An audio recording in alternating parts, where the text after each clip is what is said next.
Israel और Hamas के बीच चल रही जंग में इजराइल को एक बड़ी सफलता मिली है। इजराइल की तरफ से एक बड़ा दावा किया जा रहा है।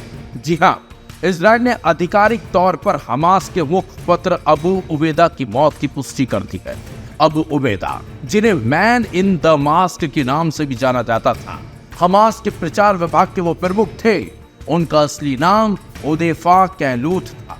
इजरायली रक्षा बलों यानी कि आईडीएफ ने गाजा पट्टी में उनके सुरक्षित ठिकाने पर एक सटीक हवाई हमला किया, जिसमें उन्हें मारने का दावा किया जा रहा है। अबू उबैदा लंबे समय से हमास का मुख्य चेहरा था।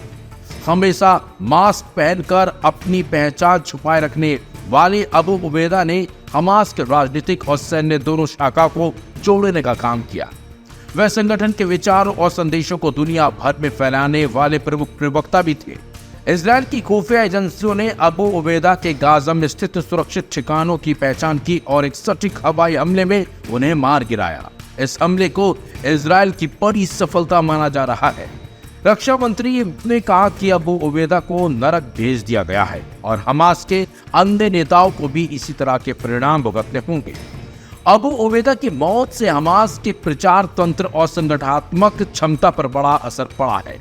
उनके जाने से हमास की राजनीतिक और सैन्य शाखाओं के बीच समन्वय प्रभावित हो सकता है। यह घटना हमास के लिए एक बड़ा झटका है, क्योंकि वह संगठन के प्रभावी संचार के केंद्र थे।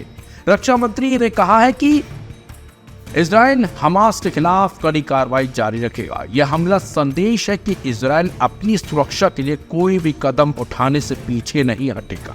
हमास के अन्य वरिष्ठ नेताओं को भी इस प्रकार की कार्रवाई का सामना करने की चेतावनी देता। वही विशेषज्ञों का मानना है कि अबू उबैदा की मौत से हमास की रणनीति और प्रचार क्षमता कमजोर हो सकती है। साथ ही यह घटना गाजा क्षेत्र में तनाव को और भी बढ़ा सकती है। इजराइल की खुफिया एवं सैन्य ताकतों ने साफ संकेत दिया है कि वे हमास की कमान और नियंत्रण तंत्र को पूरी तरह से तोड़ना चाहते।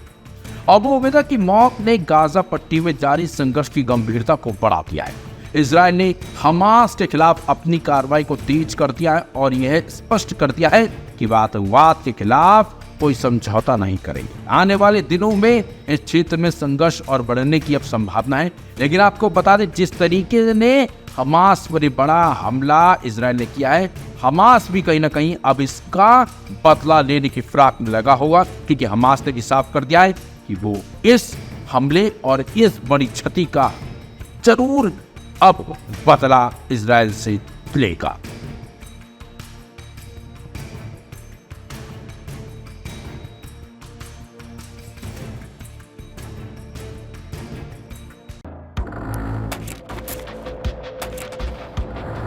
इसराइल और हमास के बीच चल रही जंग में एक बड़ा मोड़ आ गया है। दरअसल इसराइल ने दावा किया है कि उसने गजा पट्टी में एक टारगेटेड एयर स्ट्राइक में हमास की सैन्य शाखा is all Deen Al Qassam brigade के कमांडर और प्रवक्ता अबू उबैदा को मार गिराया है। इसराइल के रक्षा मंत्री इसराइल काट्ज ने रविवार को इसकी आधिकारिक पुष्टि करते हुए इसे हमास के लिए एक बड़ा झटका करार दिया।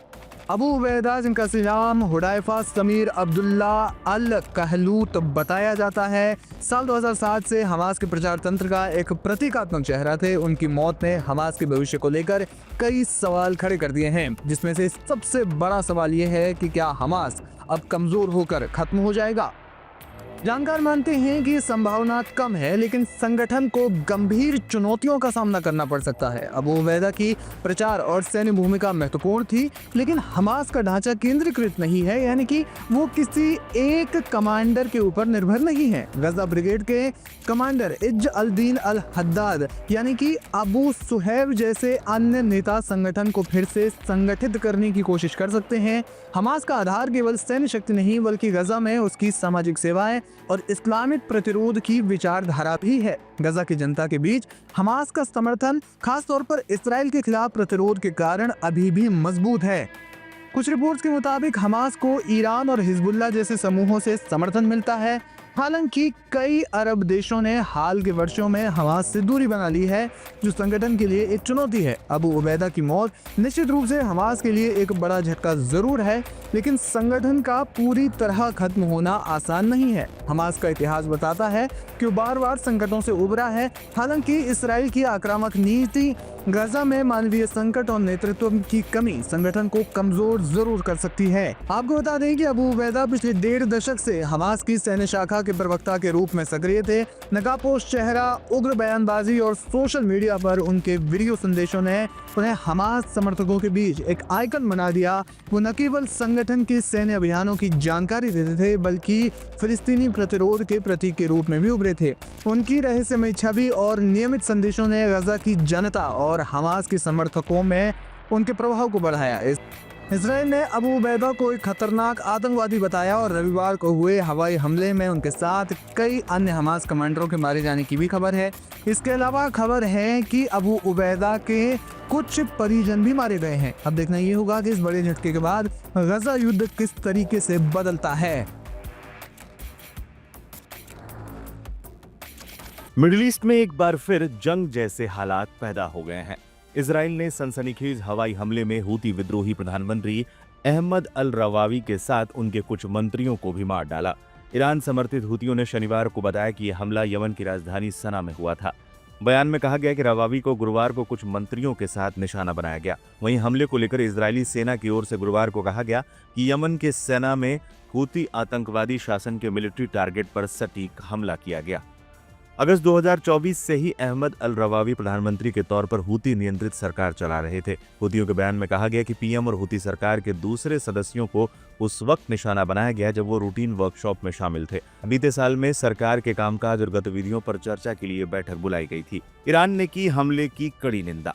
इस्लामी गणराज्य ईरान के विदेश मंत्रालय ने एक बयान जारी कर यमन के खिलाफ इजराइल की कार्रवाई की कड़ी निंदा की है, जिसमें यमन के प्रधानमंत्री अहमद गालिब नासिर अल रवावी और उनके साथ मौजूद कई मंत्री मारे गए। मंत्रालय ने अंतर्राष्ट्रीय समुदाय और इस्लामी देशों को इस अवैध शासन को रोकने के लिए गंभीर और त्वरित कार्रवाई की बात कही है।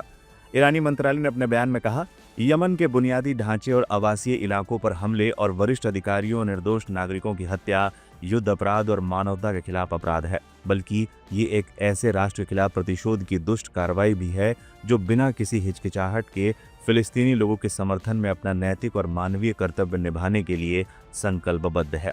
ये आतंकवादी हमले और यमनी अधिकारियों की शहादत इस स्वतंत्र और साहसी राष्ट्र की अपनी प्रतिष्ठा और फिलिस्तीनी लोगों के समर्थन की प्रतिबद्धता को कमजोर नहीं करेंगे। इसके बजाय ये पूरे इस्लामी जगत में ज़ायोनी शासन और उसके समर्थकों, विशेष रूप से अमेरिका खिलाफ आक्रोश और घृणा को बढ़ाएंगे। ईरानी मंत्रालय ने अपने बयान में आगे कहा, यदि संयुक्त राष्ट्र सुरक्षा परिषद द्वारा ज़ायोनी शासन के सैन्य आक्रमण, खासतौर पर मानवाधिकार की खुली अवहेलना पर तत्काल कार्रवाई नहीं की गई तो इससे विश्व समुदाय की कानूनी और नैतिक नींव और अधिक कमजोर होगी और क्षेत्रीय और वैश्विक शांति खतरे में पड़ जाएगी। यमन के सना में पहले भी हुए हमले।